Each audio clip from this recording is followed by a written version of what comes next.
ചേച്ചിയുണ്ട്, ഷൈഫ എന്നുള്ള പേര്. നമ്മുടെ ഈ നാട്ടിലെ നിയമങ്ങളൊക്കെ സ്ത്രീകൾക്ക് അതീവ സുരക്ഷയാണ് നൽകുന്നതാണ് നമ്മൾ കേട്ടിട്ടുള്ളത്. പക്ഷെ ഇന്ന് ആ ചേച്ചീനെ കാണാൻ വന്നപ്പോൾ ശരീരം നിറച്ച് മർദ്ദനമാണ്.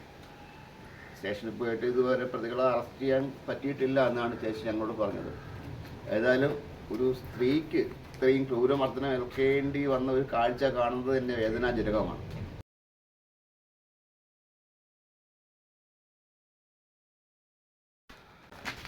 സംഭവിച്ച കാര്യങ്ങൾ പറഞ്ഞു വെച്ച്. എൻ്റെ പേര് ഷൈഫ. ഞാൻ വർക്കല എന്നുള്ള സ്ഥലത്ത് താമസിക്കുന്നതാണ്. എൻ്റെ അയൽവാസി ആയിട്ടുള്ള പ്രശ്നമാണ്. എൻ്റെ മോനിക്ക് 10 വയസ്സായി. അവൻ്റെ പേര് റൈഹാനാണ്. ഞാൻ ജോലിക്ക് പോയിട്ട് വന്ന സമയത്ത് അവൻ എൻ്റെ അടുത്ത് വന്നു, ഉമ്മച്ചി എൻ്റെ അപ്പുറത്തെ വീട്ടിലെ ചേച്ചിയുടെ മോന് അടിയായിരുന്നു. ഞങ്ങൾ 1-2 വെച്ച് വഴക്കൂടി.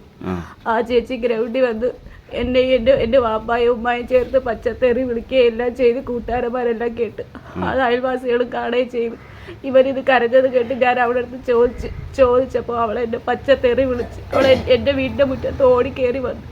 അവളെന്നെ പച്ചത്തേറി വിളിച്ച് അവളെന്നെ മർദ്ദിച്ച്. ആദ്യം ഒരടി അവളടിച്ച്. ഞാൻ അവളെ പിടിക്കാൻ ചെന്നപ്പോൾ അവളെന്നെ വീട് തള്ളിയിട്ട് തിരിച്ച് ഞാൻ നിന്ന സമയത്ത് എന്നെ മേക്കി നിന്ന ആരാണെന്നറിയത്തില്ല. അത് എൻ്റെ മുടിക്കൊത്ത് കയറി പിടിച്ചായിരുന്നു.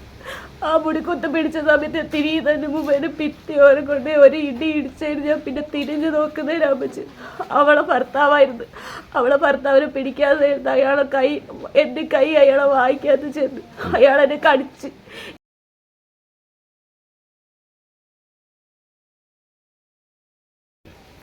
അയാൾ എന്നെ പിടിച്ച് ആ സമയത്ത് ഞാൻ അയാളെ പിടിക്കാൻ ചെന്നപ്പോൾ അയാൾ എന്നെ കടിക്കുകയായിരുന്നു ചെയ്തത്. അത് കഴിഞ്ഞ് അയാൾ എൻ്റെ ബാറോടത്ത് പിടിച്ച് എൻ്റെ ഡ്രസ്സ് മൊത്തം വലിച്ചു കീറി.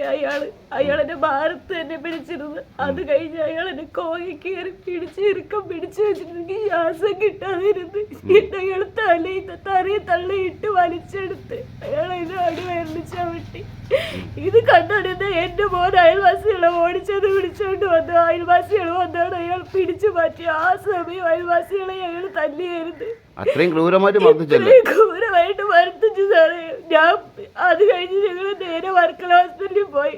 അവിടെ നിന്ന് കേസ് പറഞ്ഞു. അവിടെ ഞങ്ങൾ അരൂർ പോലീസ് സ്റ്റേഷനിൽ പോയി പെറ്റീഷൻ കൊടുത്ത് നോക്കാമെന്ന് പറഞ്ഞ് അവനെ പോലീസ് ആ സംഗതി വിളിച്ചു കൊണ്ട് പോയിട്ട് അവിടെ ഇരുത്തി ഒരു കസേരയിൽ ഇരുത്തിട്ട് അവൻ എന്ത് ചെയ്ത് അല്ലെങ്കിൽ നീ എന്തിനു ചെയ്ത് എന്ന് പോലും അവൻ്റെ അടുത്ത് ഒരു വാക്ക് ചോദിച്ചില്ല. നാളെ 10 മണിയാവട്ടെ എന്ന് പറഞ്ഞ് തിരിച്ച് ഞാൻ വീട്ടിൽ പോയ സമയത്ത് എനിക്ക് കഴുത്തിന്റെ വേദന കൊണ്ട് സഹിക്കാൻ വയ്യാതിരുന്ന് എനിക്ക് ശ്വാസം കിട്ടാതെ വന്ന് എന്റെ ചേച്ചിയുടെ വീട്ടിലായിരുന്നു. പിന്നെ ഞാൻ പോയത് ചേച്ചി ഒരു ആംബുലൻസ് അവനെ വെറുതെ വിട്ടു സാറേ. അവനെ വെറുതെ കൊണ്ടുപോയതാണ്. അവന് തോളിൽ കൈയിട്ടാണ് ഒരു സാറ് കൊണ്ടുപോയത്. അവരെന്തോ വലിയ ആളിനെ പോലെയാണ് അവർ കൊണ്ടുപോയിട്ട് സാധാരണ ഒരു പോലീസ് സ്റ്റേഷനിൽ കൊണ്ടുപോയാ ഒരു പ്രതിയെ അവർ നിർത്തുകയോ അല്ലെങ്കിൽ തറയിരുത്തുകയോ ചെയ്തതാണ് ഞാൻ പല വീഡിയോകളിൽ അല്ലെങ്കിൽ ഞാൻ കണ്ടിട്ടുള്ളൂ. ഇതങ്ങനെയല്ല. അവരെ ഒരു ചേരിലിരുത്തി അവരെ സൽക്കരിക്ക് നടക്കാൻ ആ സാറന്മാർ ചെയ്തത്.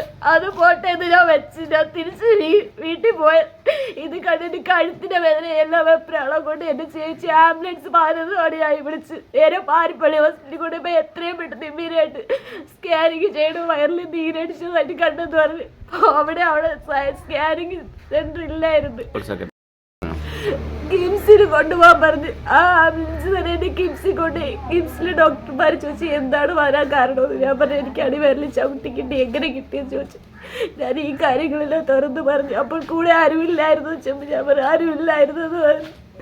അത് കഴിഞ്ഞ് നേരെ വീണ്ടും ഞങ്ങൾ അവിടെ തന്നെ ഹോസ്പിറ്റലിൽ തിരിച്ചു വന്ന് മറ്റേ ചികിത്സകളെല്ലാം തുടങ്ങിക്കൊണ്ടിരിക്കുകയായിരുന്നു. രാവിലെ 10 മണിക്ക് എത്തണമെന്ന് പറഞ്ഞു. ഞാൻ അവിടെ എത്തി അവളും ഭർത്താവും മോളും എല്ലാവരും വന്ന് അവനിങ്ങനെ കൈ കെട്ടി സാറിന് മുമ്പിൽ നിൽക്കണം. ഞാൻ ഇത്രയും ആ സാറിൻ്റെ അടുത്ത് പറഞ്ഞു എന്നെ ചെയ്തതെല്ലാം പറഞ്ഞ് എന്റെ ഭാരത്തിന് സാറ് നിലനിൽപ്പിക്കണമെന്ന് പറഞ്ഞു. സാർ അല്ലെങ്കിൽ പോയിട്ട് ഒരു വാക്ക് നീ ആ സ്ത്രീയെ എന്തിനെങ്കിലും നീ എന്താ ആ സ്ത്രീയുടെ വസ്ത്രമെങ്കിലും നീ ഉരയെന്ന് ചോദിച്ചാ അല്ലെങ്കിൽ പിടിച്ചായെന്ന് ചോദിച്ചാ സാറ് ചോദിച്ചില്ല. ആ കേസ് എടുക്കാം. ഞാൻ പറഞ്ഞു കേസ് വേണോന്ന് വെച്ചാൽ ഞാൻ പറഞ്ഞു എനിക്ക് കേസ് വേണോന്ന് പറഞ്ഞു. പൊയ്ക്കോളൂ എന്ന് പറഞ്ഞ് കേസ് എടുക്കാം എന്ന് പറഞ്ഞു. നിങ്ങൾ പോയി അഡ്മിറ്റ് ആവാൻ പറഞ്ഞു. ചേച്ചിക്ക് ഹസ്ബൻഡ് ഇല്ലേ? എനിക്ക് ഹസ്ബൻഡ് ഉണ്ട്. ഞാനായിട്ട് പിണക്കമായിരുന്നു. 2 മാസമാണ് പിണക്കം. അതിനുകൊണ്ട് ഒരു കാരണം ഇവളാണ് ആ കാരണവും. ഇവളാണ് ആ കാരണവും സാറേ. ശരി ശരി ശരി. ഏതായാലും ഒരു സ്ത്രീക്ക് ഇത്രയും ക്രൂരമായ, നമ്മൾ പഴയ പുള്ളിക്കാരൻ പറയുമ്പോൾ 12 മിനിറ്റ് ഒരു സ്ത്രീയെ രൂക്ഷമായി തളച്ചു നോക്കിയാൽ കേസെടുക്കണമെന്നാണ് നമ്മുടെ നാട്ടിലെ നിയമം. ആ സ്ത്രീക്കാണ് ഇത്രയും ക്രൂരമായ മർദ്ദനം ഇട്ടിരിക്കുന്നത്. പ്രതിയെ വിളിച്ച് സ്റ്റേഷനിൽ കൊണ്ടുപോയിട്ട് പോലും അറസ്റ്റ് രേഖപ്പെടുത്തിയില്ല, കോടതിയിലേക്ക് കൊണ്ടുപോയില്ല എന്നാണ് അദ്ദേഹം ആരോപിക്കുന്നത്. ഏതായാലും എനിക്ക് ആ മുഖം കണ്ടിട്ട് സഹിക്കാൻ പറ്റുന്നില്ല. അത്രയ്ക്ക് കഴുത്തിലൊക്കെ പൊട്ടലൊക്കെ കാര്യങ്ങളൊക്കെ ഉണ്ട്, മുഖമൊക്കെ ഇടിച്ച് ചതച്ചുകൂടി ഇരിക്കുകയാണ്. നമ്മുടെ അമ്മയ്ക്കോ സഹോദരിക്കോ അങ്ങനെയൊക്കെ ഒരു വിഷയം വരുമ്പോഴത്തേക്ക് ഏതായാലും നടപടി ഉണ്ടാവണം, സംവിധാനങ്ങൾ ഉണരണം, അവർക്ക് നീതി ലഭിക്കണം. ശ്രീത് മാരാർ സൈനിങ് ഓഫ്.